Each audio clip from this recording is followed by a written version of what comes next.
Hey everybody, Kamari Ellis here, Finance Rebel. Welcome to the Finance Rebel Show. The Finance Rebel Show is all about helping everybody increase their financial IQ. So today is Thursday. I am a bit behind because I was supposed to be here yesterday, but I'm here today. I couldn't make it yesterday. I had some stuff lined up that actually wound up falling through. So I could have been with y'all, but I thought I had something to do that somebody kind of flaked on me. It happens. It's life. It's business. It's the cost of doing business. But as we're setting up, as we're getting ready to go live, everybody do me a favor. Like, comment, and share. Share this out to people who have questions, financial questions. It's tax season. I know plenty of people have questions, especially about their taxes. A lot of people probably want to know if they can claim their dog or their cat, or if they can write off any of the jewelry that they brought their boyfriend or girlfriend this last Valentine's Day about 3 weeks ago. So chime in, don't be shy, and let's have a good time. So before we even get started, let me share this out as well, so I'm not delinquent in my duties to do self-promotion, because a lot of times I forget about doing self-promotion. Because I get a kick out of just answering y'all's questions and just sharing, my over 20 years of experience and knowledge with y'all. I know we can't get it all done in one night, but, a little bit at a time goes a long way. So let's see, first one there, and then we will put another one in the Facebook Rebel Academy. There it is. All right, and we are all set and ready to go. Again, good evening, everybody. Thanks for joining us. I see we got some people in the room over on Facebook, probably a few over on YouTube. Doesn't always show up on YouTube, but we got a couple answers, a couple questions already. So Miss Karen has a question, and she asked me about one of my favorite things. Now, I've been covering this thing all week, Miss Karen. I am going to put this up because I can show my questions on the screen over on YouTube and Facebook. So Ms. Karen asked, can you give a brief overview of the markets? So y'all know I've been talking about this all week. I told y'all a couple of days the stock market is going to be like a roller coaster. So yesterday was up over 1,100 points. And today fell, I want to say, over 900 points. I have to go back and get the final tally. But, everybody's having this knee-jerk reaction to the coronavirus. Coronavirus is indeed spreading. We're seeing more and more spreading and deaths on the East Coast. Well, spreading on the East Coast. We're seeing more deaths on the West Coast. We are seeing more deaths in places like Israel. So we're seeing a lot. For right now, it seems like it's spreading the most hard in places like Italy. It tends to be slowing down, and it's slowing down in China. But everybody's scared. A lot of people are scared because we do a lot of business with China. Well, right. Let me take a step back. Everybody's scared because of the obvious, because they think people are going to die, right? Nobody wants to die anytime you think about that. Anytime you think about that, it always presents a scary situation. So that's not something that we all deal with really, really well. So people are scared because of that. Anytime people get scared, they sell their investments. And when they sell their investments, the market tends to fall. All right. So let me give you, like I said, we've seen the market fall last week over the last 7 days by more than 12%. Yesterday, we were up 1,100%. The day before that, we fell by, not 1,100%, by 1,100 points. The day before that, we fell by 1,100 points. And today, we fell, let me give you an accurate number. And when I say we fell, I'm talking about the Dow Jones. The Dow Jones fell by, I want to say at first glance, a little over 800 points. So the Dow fell about 3.5%. That's a fall. That's a decent fall. But like I'm telling everybody, do not panic. Do not panic. Reason why I say don't panic. Well, I've been doing this for a long time. I study history. And every time there's any kind of market shock, people tend to overreact. Stock market is probably one of the greatest places to ever observe human emotions. And when I say that, I mean a lot of people are moved by fear and greed. And you will see that exhibited in the stock market. When people are scared, they sell and they move to what's called quote unquote safe assets. For example, gold. Gold is perceived to be a safe asset. Gold was up today. Gold has been up for the last couple of weeks because of all of these deaths and all of these outbreaks in terms of coronavirus over the last couple of weeks. Gold is a safe haven. Now, this is something that you might not pay attention to often, but U.S. Treasury bonds.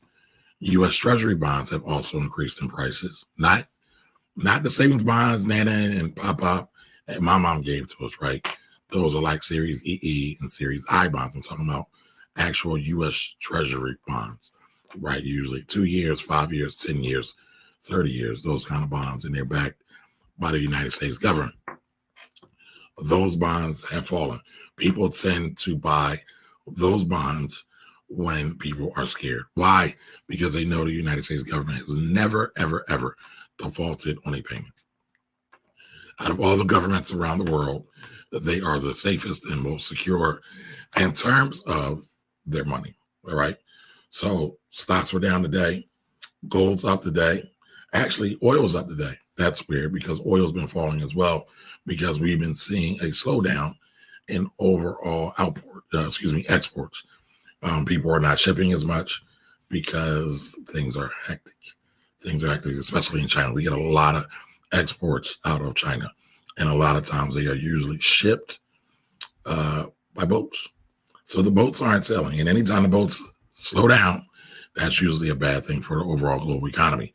But again, however, I tell everybody, don't panic, don't panic, don't panic, because this too shall pass. All right. This too shall pass.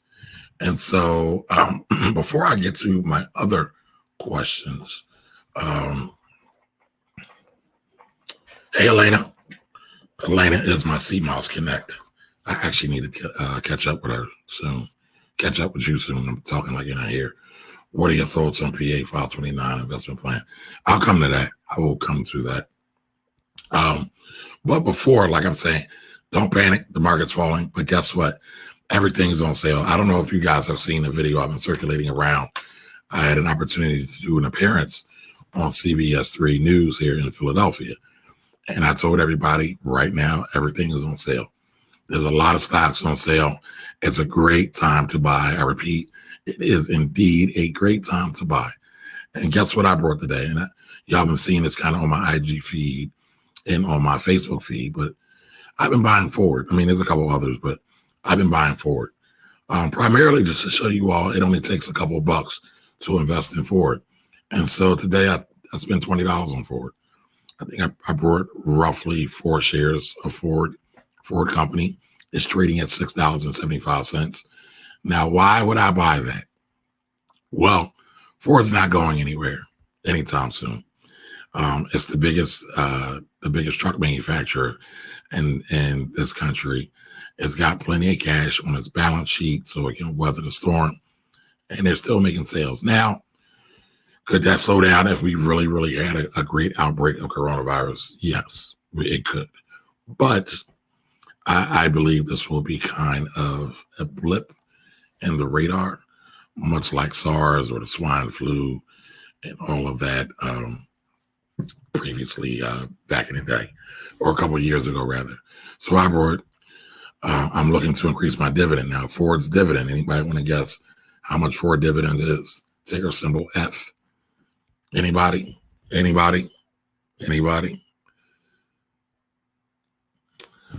Ford's dividend yield is 8.61%. So For every $6, right? So, or let me express it like this: for every dollar that I invest in Forward, I automatically get $1.08 back. Lamont Harris, how are you, sir? Yeah, it's about $7. It's a little over $7. But with the dividends, so for every dollar that I get back $1.08. I'll do that all day long. That's passive income. I tell everybody, you want to talk about passive income? Everybody loves real estate, that I know. But to me, the best form of passive income, the best way to start building multiple streams of income is by buying dividend stocks that pay dividends. You can keep the money, put it in your bank account, or you can take and reinvest those dividends. I'm going to reinvest those dividends. So meaning that every time I get a dividend payment from Forward, I got one the other day, it was 30 cents, right? Big Daddy over here got a 30-cent payment. I took that and I reinvested it back in the Forward. That was part of the reason why I wound up buying more shares today, because I had some sense in there, right? And I know y'all laughing. I see some of y'all laughing at me. But listen, Ben Franklin said a penny saved is a penny earned, right? I say a penny saved is a penny invested. And through compound interest, or compounding rather, because compounding dividends, it grows. And after it grows, as it grows, it will begin to snowball. And so my 30 cents, my little old 30 cents will become 60 cents. And then the 60 cents will become 90 cents. And then the 90 cents will become $1.80. And then it'll become $3.60. And then it will, $5. And it will grow faster and faster and faster, because I'm going to keep taking and reinvesting my dividends into Forward stock. So that will become significant, because I will be doing what's called dollar cost averaging. I will be investing more and more and more into this, and I will be reinvesting the dividends. So listen, that 8% is way more than I can do to get at the bank. It's way more than I'll get in the bank, rather. All right. So hello, everybody on IG. Hello, everybody on Facebook and YouTube. If you are just now joining me, I am Kamari Ellis, the Finance Rebel. Every week, I do a live Q&A show, and we call that show the Ask Kamari Show, because Ask Kamari is actually what I started with. That was the very first thing I started with. Chris Patton has been on me. He asked me what happened to the portfolio. So Chris asked me to do a portfolio for different age demographics, right? Or age groups. He asked me to do one for retirees, pre-retirees, and he asked me to do one for like millennials and things like that. Chris is coming. I've been busy. Coronavirus got me business, but I'm safe, right? I'm healthy. And tax season has me busy as well. Let me get to, I'm gonna come back to everybody's questions on Facebook. There was a couple other questions that I had queued up already. So just give me one moment. Miss Karen, I hit your question, right? And again, anybody that has questions, feel free to throw them in. If you're on IG, hit the little question mark button. If you are on Facebook, put it in the comment section. And if you are on YouTube, put it in the comments. All right. So I got a question from Shy. This is over on IG. Shy, I believe her tag name is Just Locks. So Shy asked, can we use those apps to sell as well? So let me give a little bit more context on this, right? So all week, actually this last week, I have been promoting like hell to get first-time buyers, not mortgage buyers, not home buyers, but first-time stock buyers to buy their first share of stock, because it's really easy. It's one of the easiest things you can do. And a lot of times I promote people to do it through Cash App. Also, I was on radio on Saturday, 100.3 R&B, right? So I got the whole cast to buy stock. Buy what you want. You can invest $1, you can invest 10, you can invest 20. One young lady invested $30. So everybody on the show invested, made me feel great, because they did something rebellious with their money, right? Y'all hear me talk about that all the time. Society wants us to spend our money on dumb things. Cars, trucks, clothes, jewelry, things like that. Things that depreciate in value. But if you want to become wealthy, if you want to become financially independent, you got to buy things that appreciate in value. Stocks and bonds, art, and real estate. Those are some of the main three. And businesses. Businesses are probably the greatest way to get the wealth or to create wealth, but it's also the most riskiest way as well. But again, not to go off onto a tangent, I've been talking about Cash App. So Shy asked, can you just buy stocks on Cash App? And can you also sell stocks on Cash App? So you can buy stocks on Cash App and you can sell stocks on Cash App. That's what I've been promoting. I've been talking a bit about, well, not a lot. I've been talking about Robinhood too, right? But as y'all have seen, Robinhood has had a lot of glitches this week. They were totally out. I've had a lot of people complaining to me that they couldn't execute trades. So I think they've got it together, but I'm also looking for another alternative to use instead of Robinhood. But I like Cash App just because it's so easy to use. It's so easy to use. And I've been buying most of my shares on Cash App lately. So like I said, I took $20, brought forward, ticker symbol F, brought, like I said, 4 shares roughly. It was $6.75, paying an 8.61 dividend. Can't beat that with a bat. All right. Saeed, are you, sir? How are you, sir? Going a little fast. So, Shy, I hope I answered your question. I saw you were on earlier. If you have more questions, again, I'm not going anywhere. Let me know. I can help. Throw the questions in there, and I will do my part to answer them. All right. So next question, Darius. Darius, I saw you were on here as well. Darius is my West Coast homie. He's out there in Washington. I hope you're being safe out there. I know there's been a lot of outbreak of coronavirus in Washington. So Darius asked, should the primary focus be savings or increasing income for people 40 and under? Again, should the primary focus be savings or increasing income for people 40 and under? I'm gonna come to that. So that's a trick question. Why? Because I believe in saving, right? I see a lot of these gurus out here talking about savings dumb. They're dumb. All right. So savings. So they call it a savings account. I call it an opportunity fund. Some people call it an emergency fund. I call it an opportunity fund. Why? Because if you have a nest egg of cash somewhere, you have opportunities to, 1, save your hide if you do have a rainy day, and 2, buy up opportunities when they are available. Now, we can get into the different mindsets around people that save a lot, the hoarders. If anybody is familiar with the parable of the talents, where the king gave each person gold and asked them to double it or actually to increase it and see what they do with it.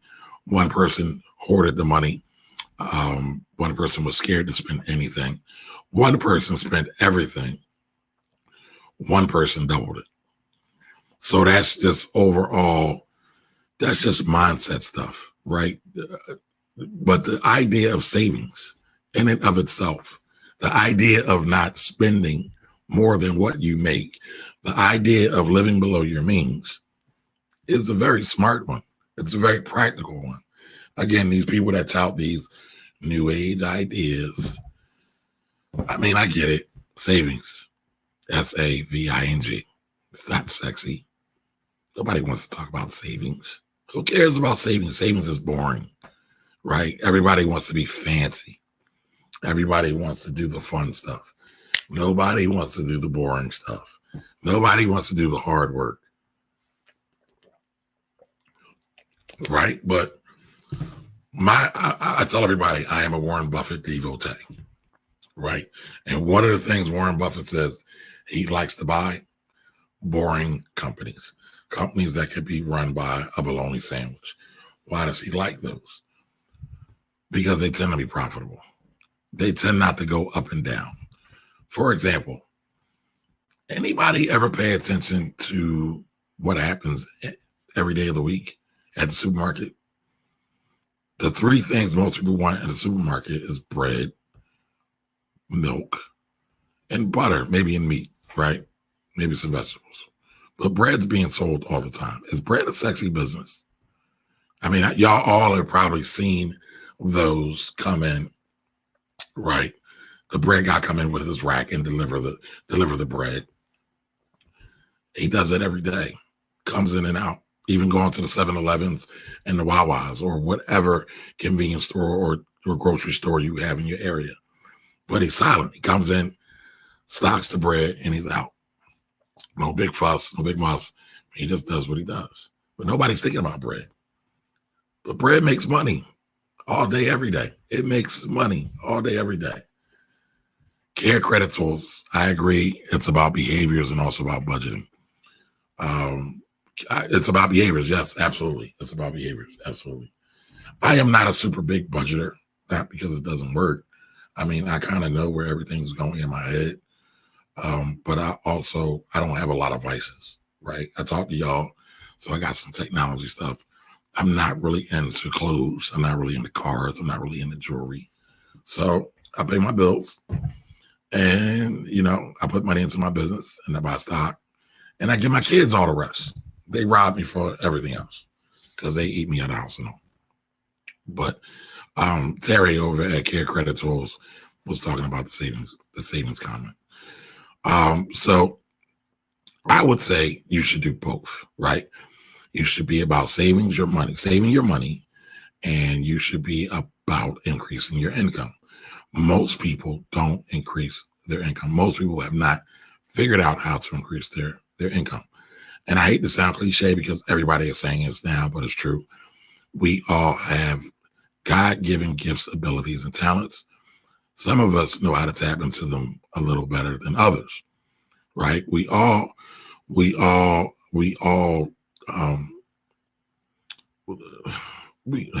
the word I'm looking for? I'm struggling there, y'all. So we all have gifts, right? Some aren't as glittery as a Jay-Z or some of the movie stars like a Halle Berry or an Eddie Murphy. But some of my grandmas and nanas make a great sweet potato pie. By the way, I'm a sweet potato pie aficionado. If any of you all have sweet potato pie skills, please send them my way. But if you can create something that's a value, that somebody really cherishes, that somebody enjoys, you can make money. I mean, I think I make the best fried chicken and salmon in the world.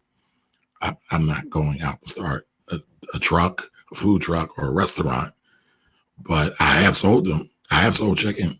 I've vended at big festivals here in Philadelphia, just to try it out to see if I wanted to do it. That's something I want to do. But a lot of people won't even try. A lot of people won't test out, various theories to see what they're good at, what they're bad at.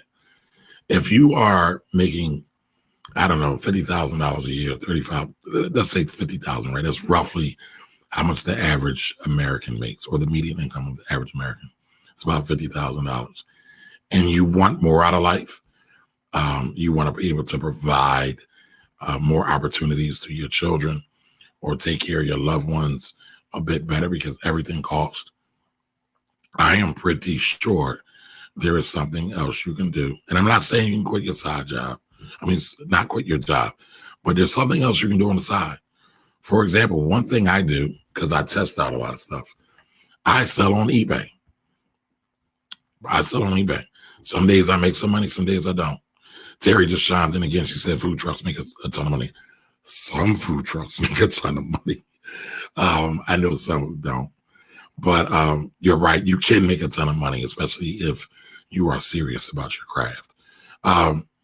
But, I feel like a lot of people don't hit their potential in terms of income. They don't hit their income potential.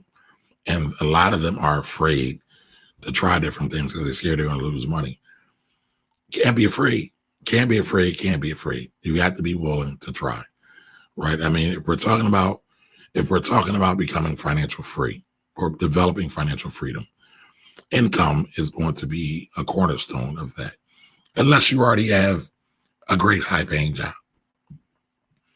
I reviewed a story of a guy like a week, I think it was last week, right? Guy made about $150,000 a year. He paid off his mortgage, paid off just about all his debt. It was him and his wife. His wife still had debt, but he paid off roughly $300,000 in mortgage. So people wanted to get my take on that. Well, he saved. Now, I personally probably would have not paid off the $300,000 mortgage for many reasons. It's cheap money when you have a mortgage. Mortgage rates are at an all-time low. When you pay all that money off, you're putting it into your home. But guess what? We all have to make our own individual decisions. We all deal with money, feel a different way about money. And there are no right or wrongs. I always say there are no cookie cutter solutions, but that's what he decided to do because he wanted to pull away from corporate America, right? So he already figured out how to increase his income, but he wasn't happy, right? That's a major part of it too. And he was still young. So he said, well, I'm going to pay this off. I'm going to feel secure. Come on, Robert, I'm waiting on you, baby.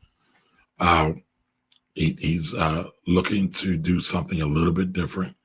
And he felt that if he paid off his mortgage, he would be able to find money for his taxes, his real estate taxes, and to be able to keep a roof over the head of his wife and himself. So, again, I say increase income and save, right? We can do two things at the same time. Two things can be true at the same time. So yes, you should always be interested or always be working to save, right? So you can take your savings and invest it. So save in order to invest. Your savings helps you get back your time as well. Now, I don't want to talk too much about time because I feel like that's a bit esoteric. And people sometimes feel like that's a little woo-woo. But listen, the point of wealth is really about time. I'll say that. It's really not about money. It's about time. One of the things I do with my group, the Finance Rebel Academy, is we play a game called Cash Flow 101. And Cash Flow 101 is all about getting out of the rat race. Robert, I sent you that link to your email. It's all about getting out of the rat race. And what is the rat race?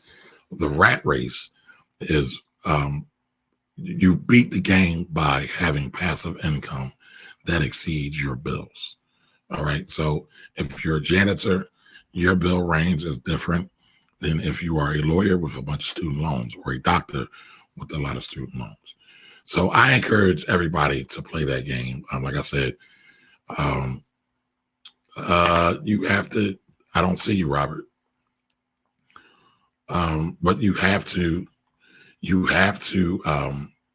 understand what your number is and what you're working for. And so your time, right? I'll talk about it just a little bit. If you develop enough passive income that'll pay your bills, you now have what I call FU money.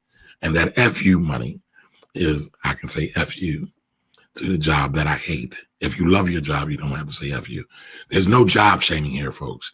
Oh, by the way, that's another social media trend that I hate. I don't like job shaming.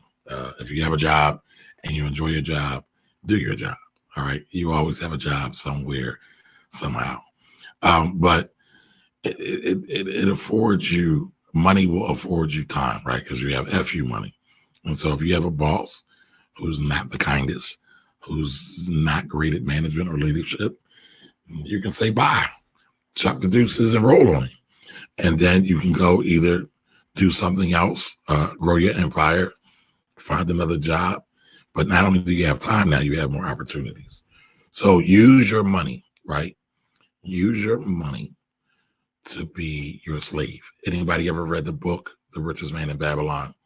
So in The Richest Man in Babylon, it says, a part of all you make is yours to keep. Basically saying a piece of everything you make or you earn is yours to keep. It's for you, not for your bill payers, collectors, not for your car note, not for your baby mama, your baby daddy.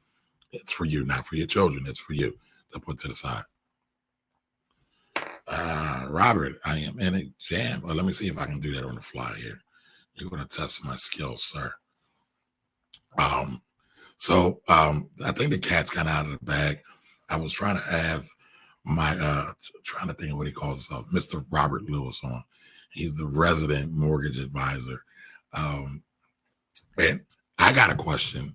And the question was, is now a good time to refi your mortgage or at home? And so I don't do mortgages. I understand them. I work with them. I don't do them. And I wanted Robert to come on to talk about it because he does mortgages all day long, all day, every day. And he's been doing it for over 20 years. So let's see if we can get Mr. Robert Lewis on. I just sent him an invite. Oh, wow, I talk to y'all at the same time. Man, my skills are getting pretty good, folks. Y'all wouldn't believe when I first started radio and had a radio show, I used to be scared. I mean, like trembling. So I'm proud of myself. I'm patting myself on the back. But Darius, just to go back to your question, should the primary focus be savings or increasing income for people 40 and under? Both. I would say try to save. Everybody says 10%. I say 20. Let's be overachievers when it comes to saving. Let's do more, not do less. All right. If you can't do it, and if you're in a crunch, I mean, some people have a hard time saving because they have income that's kind of on a roller coaster. It's not stable. Try to save $5 every time you get paid. Try to save $5 every time you get paid. Food stand Poppy. I like that name. How are you, sir? All right, so let's see if we can get Robert in here. I believe, I answered those two questions. I wanted to ask or present the other question once Robert got on. So let's see. I'm waiting for him to come into my green room. All right, so Visa, Chili Davis. Mr. Davis, I appreciate you being here. You're like one of my biggest supporters. You're here for just about every broadcast. I appreciate you immensely. Visa, question mark. I like Visa. Visa's not going anywhere. The whole world uses Visa. And Visa's been on a nice run. Robert, I see you in the room. I'm going to bring you in just a moment. So I like Visa. I'm not looking at it right now, so I can't really give you any entry or exits that I would like to hit. But I like Visa. I like Visa as a long-term play. If anybody saw, again, I talked about Warren Buffett. I talk about Warren Buffett all the time. But he said that don't think about buying the stock. Think about when you buy stock, instead of saying you're buying a stock, you're buying a business. Because in effect, when you are buying stock, you are buying ownership in this company. So will this company be around for a long time? Now, keep this in mind. My show, I don't really talk to traders. There's nothing wrong with traders. But for the most part, this is my opinion. Most people have no idea about the markets, should not think about trading, day trading, swing trading, position trading, without having a thorough understanding of the markets. And I believe that's something you can do just by jumping in. So, folks, I see a bunch of questions. Let me do Elena's question real quick. What are your thoughts on 529, on PA's 529 investment plan? So the PA 529 investment plan has two components. It has a prepayment component, and then it has an investment component. I am not sure about the investment component. I haven't looked at it in a while. The prepayment component is cool if your child's going to school in state, or your children are going to school in state. And I don't know what your plans are.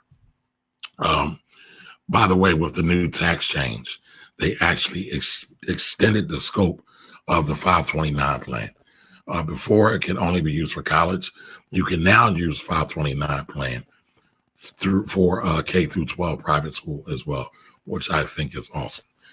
Before, you only had the educational IRA, and that had a limit. I think it was like $2,500. Most people don't have $2,500, but with the 529 plan, I can't remember the cap on it. It's in the teens. It's several thousands of dollars.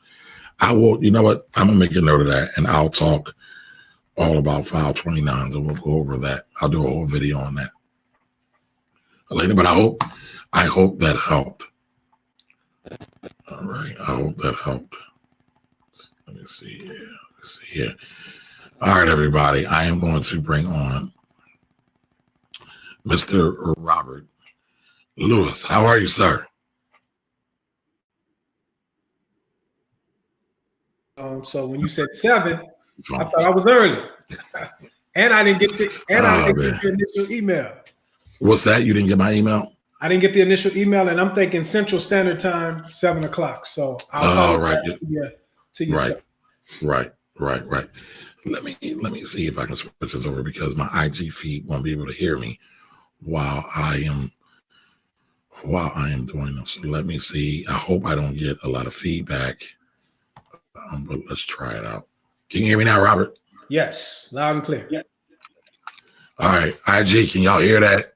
Hopefully nobody hears any feedback. Put a 1 in the comments on IG if you can hear that as well. You're a producer, host, one man gang, baby. Gang. You got it going on, baby. Pop up. Oh boy, yeah. Pop the collar. So everybody, this is Mr. Robert Lewis. All right.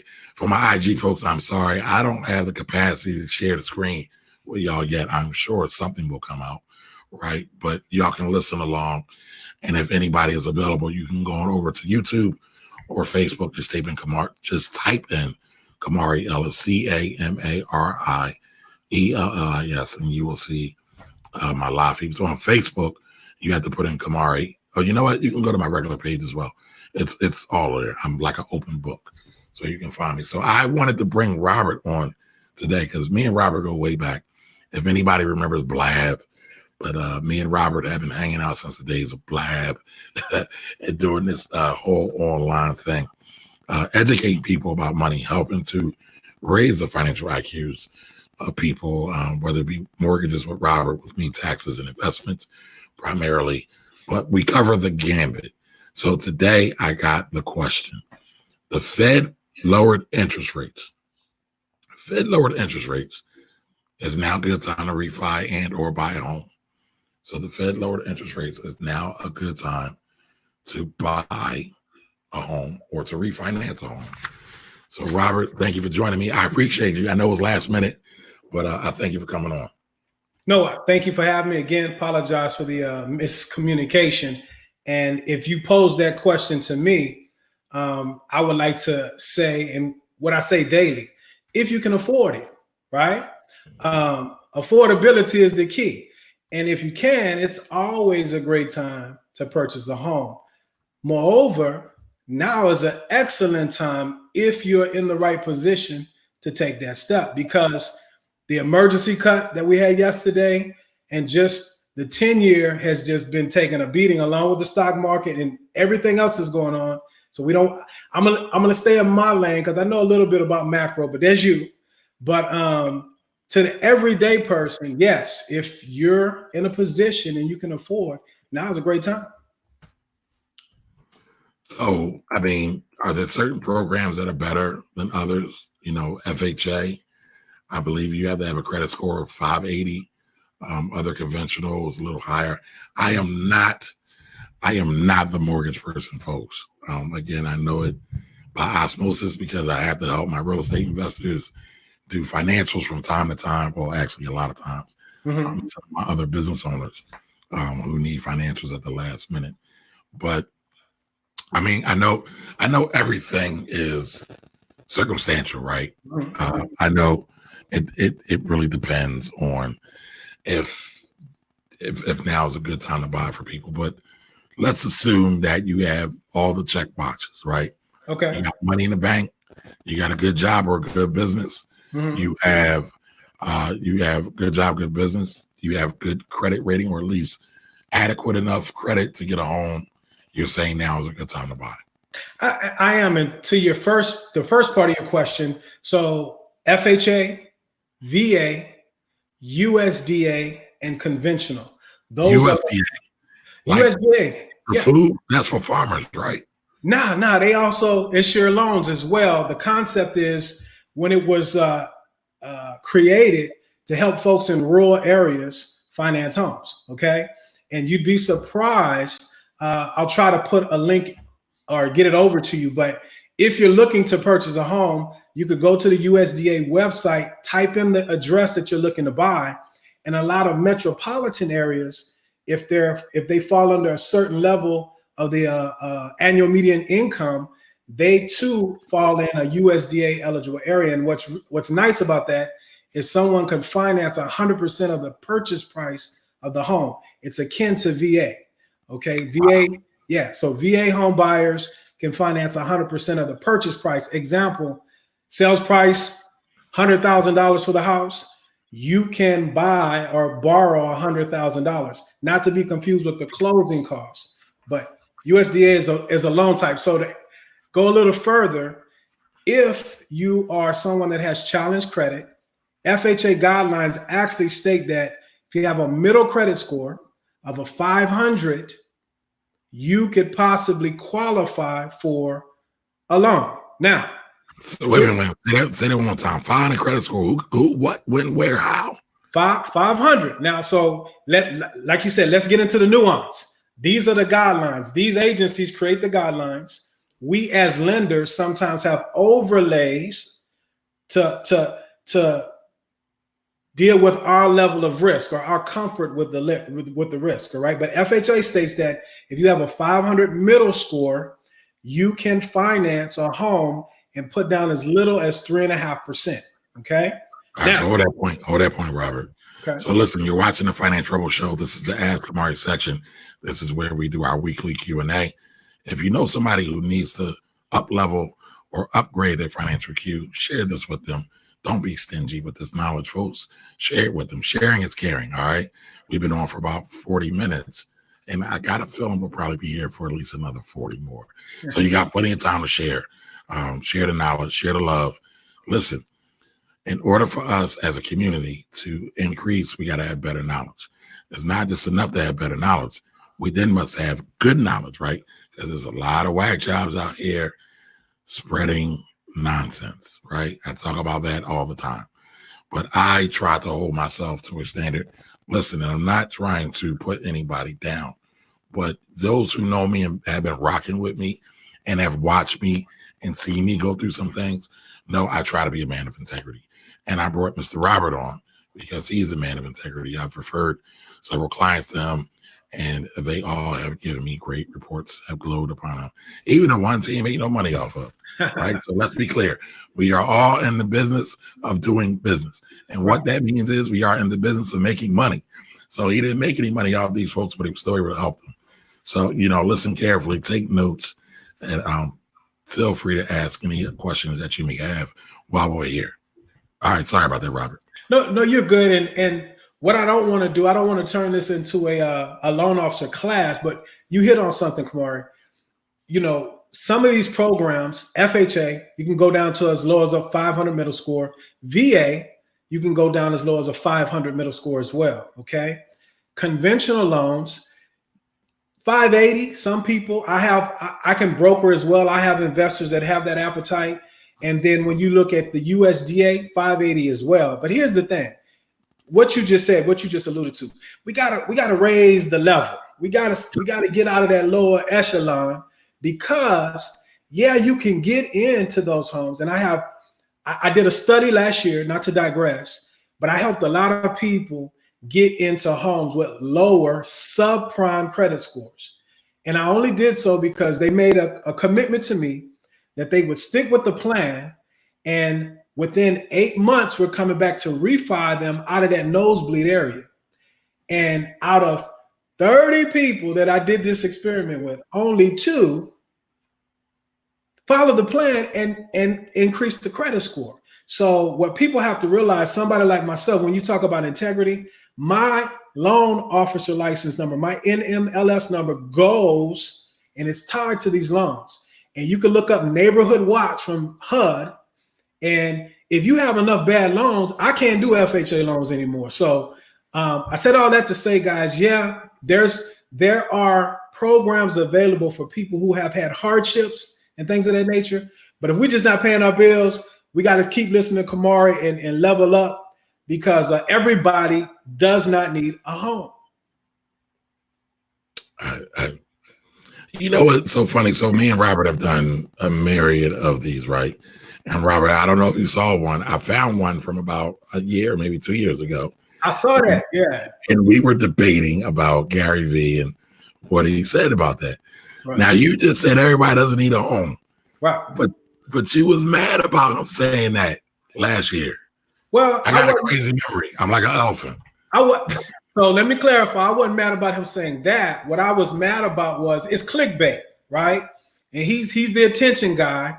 And what I was saying is, if these, Cardone, V, all these guys on YouTube is looking for the attention, if they don't live in the home, trust me, they have real estate in the portfolio, don't they, Kamari? In some way, shape, or form, yeah. Right. They do. So that's what I was upset about, because unfortunately, when some people hear certain things from certain people, they take it and run with it, right? They don't really get into the nuance and understand what's going on. So that's the beef that I had with that statement. And that's always the problem, right? It's nuance, and again, there are no cookie cutter solutions, right? So here I try not to trash people, right? But I've been getting a lot of MLM people hitting me up, and MLM people always try to sell this topic or concept of multi streams of income. Mm-hmm. And I'm like, all right, cool. Multi streams of income is great. And they say, do what the rich do. But you're not rich, right? If we're talking to the people that's on, so you're not rich. Right. So you don't need to do what the rich are doing now. Right. You need to do what the rich did to get rich. And so you have to understand that there's a different time and a different place for things. In the Bible, and I'm not trying to preach, but they say there's a season for everything. Under the sun, everything. Right. And in the streets, they say there's levels to this, right? That's right. Meek Mills, Philly, baby. Yeah. So, I don't know. And maybe I'm not bombastic enough, right? Because, a lot of people like what I do. Mm-hmm. I didn't even realize that I had more reach than what I realized. And I say that very humbly. But my numbers don't necessarily reflect it, because people always ask me, Kamari, why don't you have 100,000 people following you? I'm like, I don't know. And I mean, honestly, I really don't care, right? Because I really don't care about the numbers. I care more about the quality, right? The numbers matter if we're talking about selling stuff, but my goal really is education first. And I recognize that by being education first, you kind of have to say no to sales to a certain degree. Mm-hmm. And don't get me wrong, right? I'm not trying to lead by any false pretenses. Yes, this is a form of marketing to most, mm-hmm. but that is not my primary function. My primary function is to educate, so people, whether they do taxes with me or listen to my investment advice, they can up level, they can raise their financial IQ. Because I see a lot of people getting beat upside the head. I mean, I get people asking me about real estate developments that are very popular. I won't comment on them for various reasons, but if you're that worried about it, you might want to think twice. And then you also want to think about who is on your team, right? Because we talk to a lot of unqualified, right? Qualified with a capital Q. We talk to a lot of unqualified people who can't really speak to these things, but they say, and listen, I know most of our audience is Black. They say, well, I'm going to help the brother out, I'm going to help the sister out. But listen, I'm down for the cause. Black power all day. But we talking business. And the numbers have to make sense. Yeah. Right? And that doesn't mean that we can't help people. That doesn't mean we can't be empathetic to the situation. That doesn't mean we can't be supportive. Right. However, we know our stuff gets judged 10 times more than everybody else. So when we come to the party, we can't come to the party empty-handed. No. We gotta come with the tater salad, not the tater salad with the raspberry, with the raisins in it, but the real tater salad that Nana makes. The real.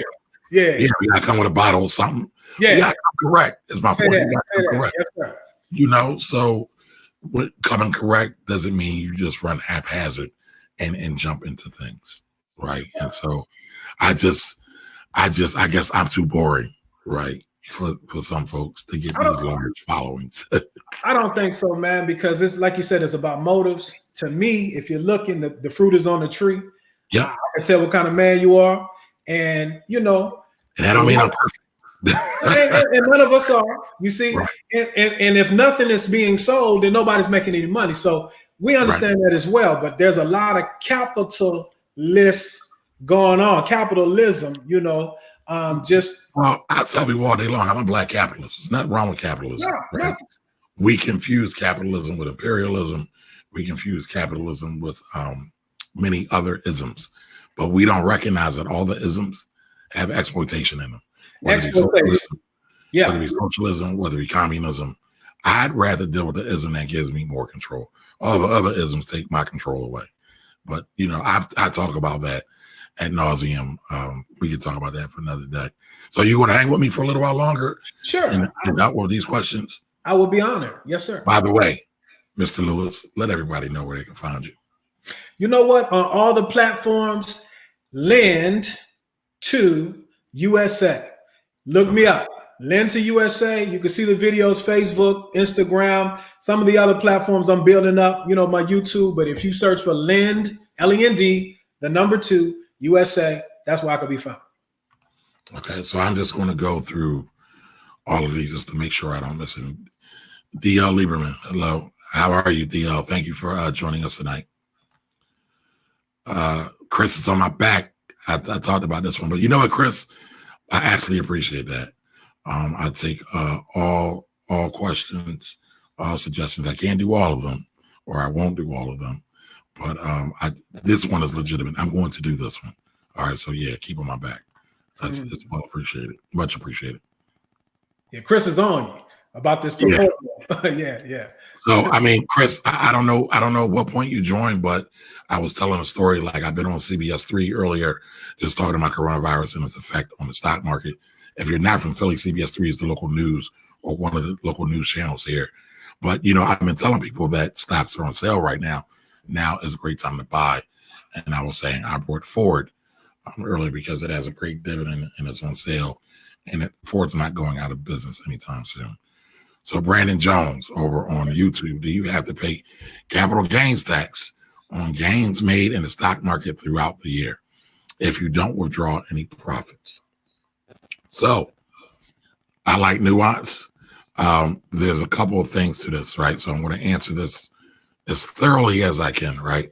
So the short answer is yes. Yes. Right? Yes. If you make capital gains, all right, that means your investments made money. That means you're a pro, you making it work. Hopefully you're not taking those gains and going to the strip club and making it rain. Put it right into the bank account. Right. All right. But the other part you need to think about, Brandon, is if you have capital gains, what kind of account do you have? Is this a regular individual account? Is this a retirement account? Right? So if it's a retirement account, you don't have to pay any capital gains tax, right? So you see the nuance there. It really depends. So just always keep that in mind. How about a self-directed retirement account, like an IRA? Would that? Oh, you trying to get fancy? No. I'm just asking. It's all that's good. Your lane. I want to know. That's a good question. A lot of people. It's your lane too. Don't be cute. So Robert's talking about self-directed IRAs. There's a couple other different self-directed. You also have self-directed Roth IRAs, and I want to say there's a self-directed 401k out there as well. And those are alternative accounts, right? So everybody is familiar with your regular IRA or your regular Roth, where you can only invest in stocks. There is a vehicle out there, and it's called a self-directed IRA or self-directed Roth, and you have to work with a special institution to utilize them. But inside of those vehicles, inside of those self-directed title thingies, you can buy real estate, you can buy gold, you can buy silver. And when I say gold, right, you can buy gold as in the stock version of it through ETFs, right? But you can buy physical gold in these self-directed IRAs, these self-directed Roths. Excuse me, I keep belching. I don't know why. You can buy in all of those, okay? But this is a big old hairy but. There's a lot of tax implications and a lot of rules. So let's say you are a real estate flipper and you have a Roth IRA.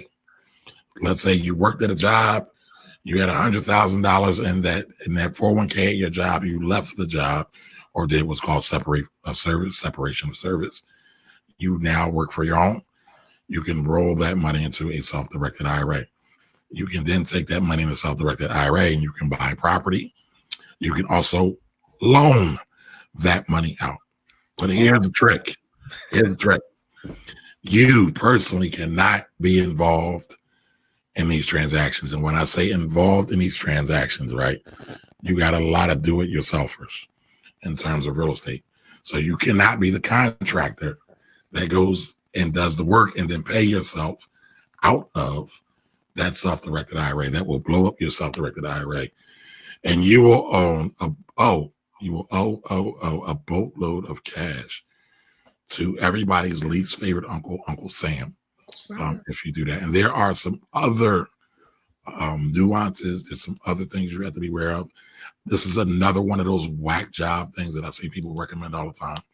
They recommend it, but they don't tell you about the pit side. So I know I go off on a tangent about whack jobs sometimes, but that's because I want people to protect themselves. Listen, if somebody only tells you about the upside and they act like there's no downside, they're a liar. Danger. They're a liar.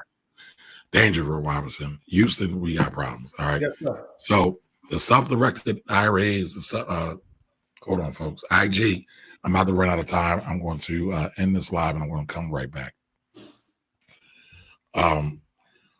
But if anybody tells you all about these great benefits and they sell it like there are no downsides or there's nothing to be cautious about, they're lying. There's something to be cautious about in the stock market, right? Stocks can go up, stocks can go down. Real estate.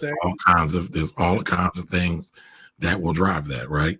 Mm-hmm. This week we got it wasn't really a surprise Fed cut. They really knew about it last week around Friday. There's been global coordination, but I believe that was already kind of baked in to the price. We can talk about baked in later. Investors basically already knew. That was already part of the market run up. And then when they announced, they sold off because they felt they were being a little aggressive or they're not telling us everything, right? So that can be a potential downside to the markets, stock markets. Robert just said there are downsides to real estate. Listen, what people don't know, and I'm starting to tell these stories more, is I used to be a property manager. I suck. I suck as a property manager, right? I used to manage about 50 units with my dad. I got plenty of stories. One quick story. I had one lady, I evicted, her kids broke into the property through the window. I boarded up the window and there was this one small window on the side. And I said to myself, nobody in their right mind is going to scale this wall. The property was on the second floor, by the way. The apartment was on the second floor. Nobody is going to scale this wall and come in through this window. Didn't you know 2 days later, they scaled the wall, kicked in the window, and then proceeded to break toilet bowls, sink bowls. They defecated again. They defecated and urinated on all the floors. My goodness. Yeah, it was rough. It was rough. So they did all that. They did all that, and I had to deal with it. So that wasn't fun. That wasn't fun at all. And that was over, I want to say over 25 grand in repairs. Yeah. And I believe it was probably higher than that. So, real estate has its downsides. Right. I've also had tenants that didn't pay because they lost their job. That happens. You got to be prepared for it. Got to be prepared. Yeah. In 2008, I saw real estate investors go to the mortgage table and their mortgages were yanked and nobody knew. So Robert shaking his head, he knows about all this. He's experienced this. He's witnessed this. So, I'm not making this stuff up, folks. I'm not pulling this out of the crack of my ass. These are all real life scenarios. I only change the names to protect the innocent. So, and you need some OGs around. I'm an uncle now. I'm not an OG. I'm an uncle. But some of these folks haven't gone through a cycle. No. On the lending side, loan officers, all they know is these low interest rates. When I bought my first property, always had great credit, 8.25%. Right. Folks just fell off the chair, right? So they don't realize, and that's why I appreciate talking with you, because I sharpen my toolbox, my iron. But these low interest rates aren't good, to be honest with you, because when the rates are low, extended period of time. Say again. Not for an extended period of time. Not well, and it's been 10 years. So at some point in time, you got to deal with what you did, you know? So, well, it's funny, right? Baby Hitler up there in the White House, he's pushing for more lower rate cuts, right? Because he knows that will help stimulate real estate. But at the same time, this is a whole economics thing, right? So listen, people, if you really want to understand money, study economics more, right? Encourage your kids to study economics more. The more money you have in the system, just like anybody else, the more money you got in your pocket, the more prone you're to spend, the more prone you're to do some dumb stuff, right? And that's what happens. That's what happens when we have a whole lot of money in the economy. And that's why they want lower interest rates. But here's the thing, if something really bad happens, like if Corona is really, really bad, and it's this black plague, like pandemic that they're thinking it's going to be, well, you want to have more in the chamber, right? To fight off going into a depression, because that could lead to a severe depression. Right. Now, I don't think it will. I'm not trying to be part of the media fearmonger group, right? Because the fatality rate is pretty low. A lot of this, especially in the U.S., is the CDC wasn't ready. There wasn't a whole lot of money allocated to it. Baby Hitler in White House is actually talking about reducing spending to the CDC right before this happened. Right. But, I just saw today Congress passed a bill to allocate $3 billion to the kit testing and hopefully the vaccination or the virus vaccination. So hopefully they do some things, but there is risk, right, in everything. If you're really serious about wealth, if you're really serious about financial freedom, you would also study risk. Mm-hmm. I mean, I probably cited Warren Buffett at least 3 times tonight, right? So Warren Buffett said the first thing to do is make money. The second thing to do is don't lose money. Right. The third thing to do is don't lose money. Right. And so, that's not saying not to take any chances, not to, take on any risk, but you want to be responsible. You want to be a good steward of the dollars that you do have. And a lot of times we don't see people doing that. And it ties in perfectly with what we're talking about, because you have to manage your personal balance sheet. You're the CEO of your business, right? And one thing that, like you said, the rush of cheap dollars in the system, one negative that people don't realize, home prices are too high. It causes a run up, right? Yeah. So if you want me to lower prices, so affordability is a big thing with a lot of people, especially when you settle down with a lot of student loans that you're not paying. So, it's back to the fundamentals. Just because they say you can get it, you got to know what you can afford. You know what I mean?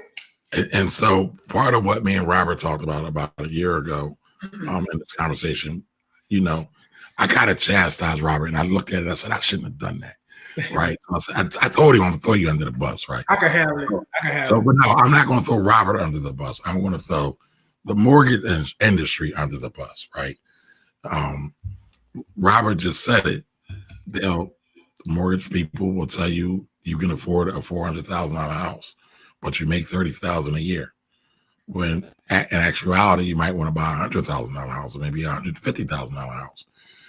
So you don't always necessarily want to go for the big house, the big McMansion, because with that is a bigger mortgage, but also with that is bigger utilities and bigger tax bill.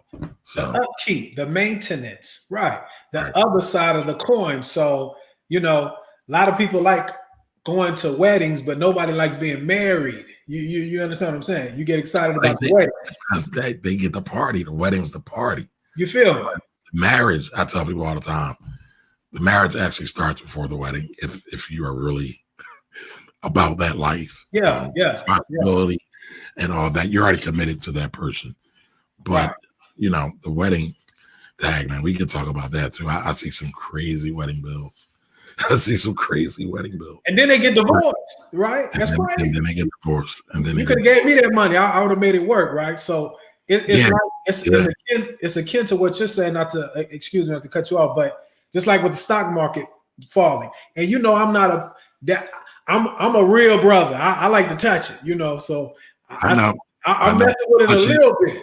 Touch it, feel it, smell it, see it. All that, right? So I'm messing with it a little bit, but I educate myself. But here's the deal: when it falls off the cliff, if you're really about that life, it's about dollar cost averaging, right? You stay in it. Absolutely. So we're buying when it's high. You're supposed to buy when it's low, right? And then when it goes bad, you selling. You losing. Or the other way around, but that's a little bit more advanced. You know what I'm saying? So, but here's the thing: you can make money in any market. But you know, I promote long-term investing because most people don't understand the markets. They're afraid of the markets. They're my audience, right? So, but we were just talking about 401ks. I just got a question on IG from Leak Proof. How you doing, Leak Proof? How you doing, everybody? Bougie Girl Hair Boutique. I think that's my own girl. But Leak Proof had a question. Are our 401ks in trouble with the coronavirus? So 401ks, let's break down what 401k is, right? 401k is typically kind of a self-directed retirement fund that is available to employees at companies, right? Sometimes you get a company match. Most times you get a company match if you participate. And they usually match you, you know, let's say dollar for dollar up to 3%, the first 3%. Mm-hmm. Some is more, some is less. Mm-hmm. But what I would say, no, your 401ks are not in danger. That does not mean that your balance will not go down in value, though. But your 401k will still be in there. If you think that Corona is going to be worse and the market scare is worse and you have a big balance in your 401k, go to cash. You can go to cash. They usually have money markets. So inside of 401ks, they have different investment options. All right. I know a lot of times people complain to me because the 401k people don't usually do a great job servicing them, or they can never get an appointment to help them do their application. Right. But all 401ks have different investment selections, and they typically span the spectrum of risk. What do I mean by that? Your bond funds tend to not be as risky as your stock funds. Mm-hmm. Your international stock funds tend to be more risky than your domestic or United States based funds, stock funds, right? They usually have some type of money market account. It's just like a money market account that works at your bank. So if you feel unsure, go to cash or put your money into a money market account, but keep buying the stock market. Keep buying the stock market. Take the majority of your cash, put it to the side, but keep buying the stock market. Robert just talked about it. We're going to dollar cost average into the markets through your 401k, right? So the funny thing is most of us don't realize we're all invested in 401k some way, shape, how, form, or fashion, especially us who have pension funds, because pension funds are typically invested into the market. So, you know, I try to get everybody to pay attention to the market as well. All right. Leak Proof's got another follow-up question. Folks, I don't have enough time to type them up, to put them up on the screen. So you just got to pay attention to the words that are coming out of my mouth. All right. So Leak Proof asks, do you find a 401k to be a good investment plan in general? I feel like you're trying to set me up because many of online gurus, and I guess maybe you could throw me in there, right? But many other, Hold on. All right. Oh man, somebody just me my day. I'm coming back to that. But many other online gurus say that 401ks are bad. They're wrong. They have no idea what they're talking about. One of the problems with people, that is the difference between me and people, is most people are talking about their personal perspective. I'm talking about the perspective of thousands of people that I've interacted with, either as clients or workshop attendees, or on lives here, just like you guys are. And I hear stories and I see things. And so that gives me a different perspective than everyone else. So if you work at a job and the job has a 401k and the job has a match, that is free money, ladies and gentlemen. It's no brainer. Right? So you can just do that minimum. You may not be a fan. Yes, some 401ks have astronomical, out of this world fees. Yes. But ain't nothing like free money. And the free money makes up for the fees, right? Because if you don't participate, you don't get the free money. Now, there are some plans who give the free money to everybody. But usually, you have to participate. So, like, I think this is Naida. My homegirl said, bougie girl hair boutique, why leave the money on the table? Why leave free money on the table, folks? I mean, I can tell you the majority of the millionaires I've worked with outside of business owners, right? But the majority of millionaires that I worked with, they did it in the 401k plan. Now they worked at a great institution that put in some money to that, but they were able to capitalize off that. And at the end of the day, they became what I call 401k millionaires. A million is a million at the end of the day. I don't care if it's a million in real estate, million in stock, million in 401k, a million in pennies, dimes, and nickels. It's a million. And you can do something with that million. So yeah, I think for most people, if you are working a regular 9 to 5, a 401k plan is good. But guess what? Most people who are in business, right, are mom and pop shops. They are self-employed. Even myself, I am self-employed. It's just me. Maybe one day my wife will get involved, but she ain't interested. She tell me I talk too much about money. She just want to spend it. That's not true. Those are all jokes. Watch out, boy. Robert, I might have to move to Texas. Yeah, man, I got a room for you, bro. Come on. All right. You keep talking that talk, you're gonna be looking. Yeah, let me sleep with the dog. But point being, 401k plan for small business owners is one of the best things ever. A solo 401k plan. Yeah, I agree. For small business owners is one of the best investments ever. Why? Because it's like a regular 401k. Your job, it's free money, typically, right?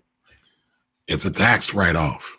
That's Business owners need all the tax write-offs they can get. Most times they are not maximizing that. Matter of fact, so I'm gonna keep talking about this whole 401k, but I want to interweave a story. I was asked by a hairstylist not too long ago. She just got her taxes done. Her tax preparer told her to start an IRA, looking for more deductions for her. You can still contribute to your IRA up until April 15th for tax year 2019, right? So he told his business owner to open up an IRA. Cool. I said, that's great, but you can only put up, I want to say it's $6,000 for tax year 2019. However, had you had a solo 401k in place, you could have put up north of $50,000 away. 50 G's. That's a lot of money, man. Tax-free. Tax-free. So the money that goes into your 401k plan goes in tax-free, reduces your tax bill immediately. It grows tax-free, and then you pay tax on it when you pull it out. And there's some other strategies around that too, but that's the main one. So yeah, I would say for the most part, the 401k plan can be a good investment plan if you can afford it. Now, there are some people who I will tell not to participate in their 401k plan for extreme services, like they're uber broke, and listen, there's no shade, right? We all go through ups and downs, dry periods, winter and falls.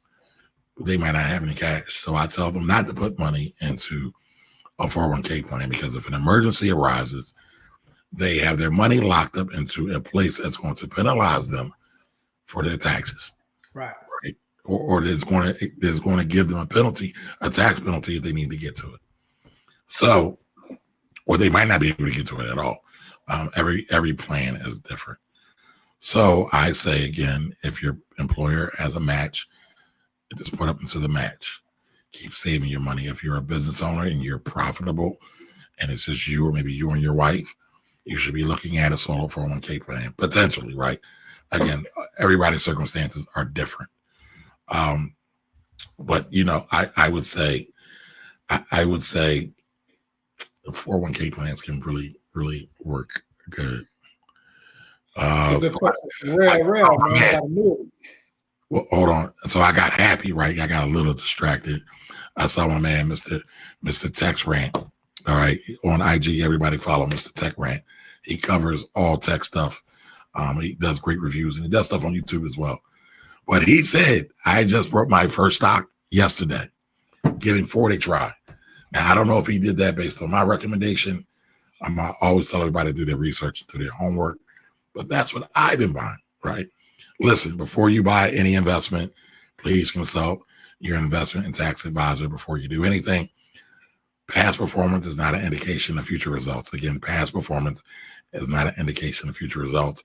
Anytime you enter into any investment, there's a potential for losing all your money. If y'all don't know what I just did, that's my compliance call.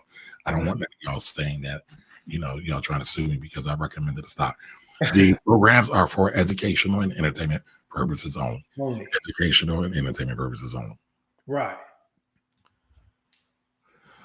Okay, Leak Proof asked again, he said, but it won't benefit me until I can legally retire, right? No, that is not correct. Everybody's situation is different. Mm-hmm. I don't know. I thought you were self-employed. I thought you did, everything on your own. Because I know you do like roofs and plumbing or something like that. If I'm wrong, correct me. But no, I wouldn't say that that's the only way it benefits you. We just talked about self-directed IRAs. And so let's say you left your job. When you leave your job, you can take your 401k with you and you can put it into an IRA. A regular IRA where you can just buy stocks, or a self-directed IRA where you can buy real estate and loan people money and things like that. So it really depends. It really depends. Mr. Sidney Evans, how are you, sir?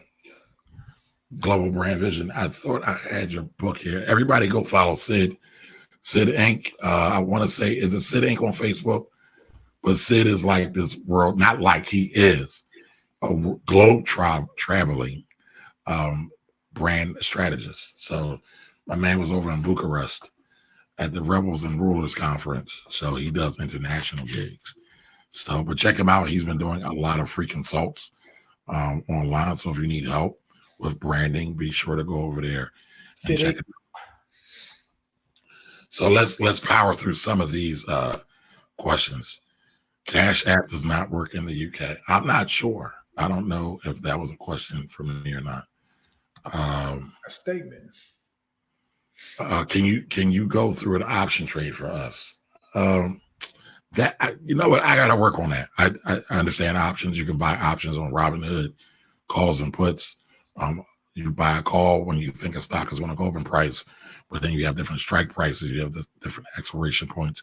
And I think my audience might get a bit yawny if I go through that. So maybe when I get the Finance Rebel Academy, the membership version going, I might be able to do that. Put some private. That's a pro version question. Yeah, that's a pro version one. Yeah. The costs really are the premium. It depends on so again, that's tricky, right? And I try to answer all y'all questions. It really depends on how you're doing the option. It depends on what you're doing, because sometimes you can be liable for the option when the option comes to expiration, and sometimes it just expires. You have to pay money to get into an option. You have to pay the premium, but oftentimes, again, depends on what type of options you have. You might owe some money at the end of the day. So, all right. So Chris Patton Walker is asking the same question as Darius, right? Over 40. So does anybody remember Darius's question? Yeah. Except for over 40. So let me find Darius's question. What did I do with Darius's question? Darius, where are you, Darius? All right, so Darius's question was, should the primary focus be savings or increasing income for people 40 and under? So Chris is now asking, should the primary focus be savings or investments? Savings or increasing income for people 40 and older? So should that be the primary focus, savings or increasing income for people 40 and older? Honestly, it's the same thing, in my opinion. Now, us 40-year-olds, I'm in that club. Shout out to 40 plus. We the real ones out here. We the real MVPs.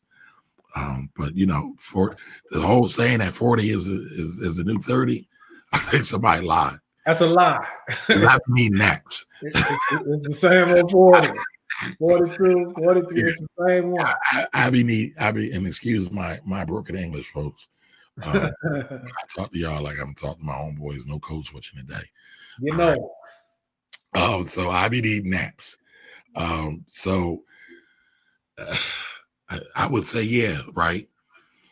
I would say it's still the same, but you got to work it a little bit different. If you're 40 and older, you probably got some jewels and gems a lot of times that you can leverage to increase income a lot faster, which then will turn into more savings. Such as if you're not living above your means. What's that? Such as what jewels and gems? Such as, in your opinion? So I'm not young, right? Some would say I probably shouldn't even be on social media. Some, right? Air quotes. Mm-hmm. Mm-hmm. But I have, and again, this is all right. Let's call it a humble brag, right? I've got over 2 decades experience in financial services. I've got over 2 decades of experience helping people start small businesses or businesses, right? I've got 2 decades of experience because sometimes my job is like being a daggone counselor. I ain't gonna tell y'all how many times I've been involved with domestic disputes where I had to try to break it up or leave, depending upon the situation. But it was always a conversation at some point. So there's a lot of experience there. Robert, you're over the 40 Club. I am. Right? You've got 20 years plus of mortgage and real estate experience, right? And the one thing you just said, and this is not to knock any millennials or anybody younger than that, these are just the facts. People have not gone through market cycles. I've been through several market cycles, several recessions. And so I'm never gung-ho about running into a burning building with all my cash so it can catch on fire, right? As I know you're not too, you just said it. Housing prices are very inflated right now or high. The prices are high. The rent's too damn high. The mortgage is too damn high, right? You've seen that. You saw what happened in 2008. I'm not sure if you saw what happened in 2000, like 2001. There's a lot of things that happened. Namely 9/11, right? The internet bubble burst, between the 2000, 2001 period, housing slowed down. Then a couple of years after the country got over 9/11, because everything fell, everything shut down. Stock prices fell, housing prices fell. The government, right? What's that? I was just saying Greenspan stimulating, letting everybody with a pulse, created that massive bubble and the systemic risk across the world because they were selling those CDOs, mortgage-backed securities to everybody in those pension plans that you were talking about. Right. Exactly. Exactly. Yeah. I mean, so, after 9/11 and after that rebound, we went right into the housing crisis. And that was what Robert's talking about. With Greenspan and the feds started injecting money into the economy. Banks started doing all these fancy wrappers where they would take all these mortgages and bundle up into a package and they would sell them. They would sell mortgages to other investors. Some of those mortgages wasn't worth the gum on the bottom of your shoe, but they labeled them all as what's called AAA mortgages. So they basically lied. And so we've seen that. And goddamn if it don't look like a rerun right now. They say history repeats itself. I say it rhymes, but I don't know. They might be right. It might repeat itself. But again, those are some of the gems somebody over 40 may have that, a youngster coming into the business may not have. Again, I like being around young people, right? Because I don't want to be old. And what I mean by old is old in thinking. Right. I always want to stay. I want to stay mentally flexible, intellectually flexible. And listen, the youngins, especially the youngins that's on it, they keep you sharp and they challenge. And what you need is to be challenged. Many of us, as we get older, we shy away from challenges. And I think that's a mistake. But it is what it is. That's kind of the way of the world. I think. Yeah.